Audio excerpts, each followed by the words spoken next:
আসসালামু আলাইকুম সবাইকে। আজকের রেসিপি ফুল পিঠা।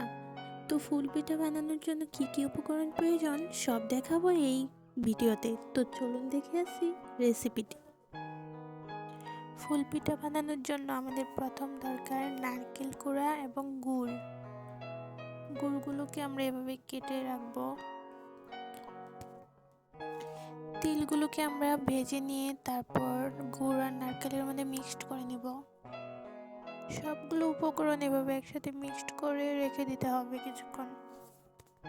ডোটা তৈরি করার জন্য আমাদের দরকার চালের গুঁড়ো। গরম পানিতে চালের গুঁড়ো দিয়ে আমরা ভালো করে মিক্সড করে নিব। এভাবে তৈরি হবে একটা সফট ডো। তারপর আমরা এটাকে ভালো করে মথে নিতে হবে যেন ডোটা একদম সফট হয়ে যায়।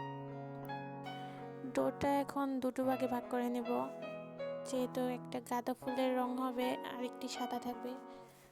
তো গাঁদা ফুলের রঙের জন্য আমরা এখানে গাজর ম্যাশ করে নিয়েছি। গাজরটা দিয়ে ভালো করে মিক্সড করে নিব ডোটা।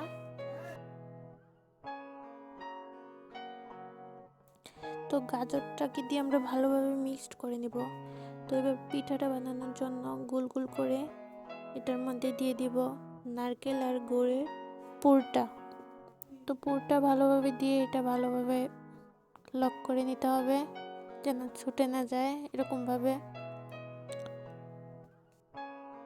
তো এভাবে গাঁদা ফুল বানানোর জন্য আমাদের দরকার হবে সোন।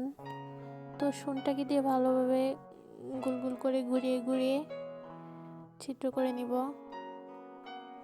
ফুলের শেপটা দেওয়ার জন্য আমি ভিডিওতে যেভাবে দেখানো হচ্ছে সেভাবে করে নেবেন। তো এই তো আমার ফুলগুলো রেডি হয়ে গেল। এখন আমরা এটাকে ভালোভাবে স্টিম করে নিব। প্রথমে আমি রাইস কুকারে গরম পানি বসিয়ে রেখেছিলাম, এখন এগুলোতে দিয়ে রাখবো 10 মিনিটের জন্য। এটা আমরা স্টিম করে নিব।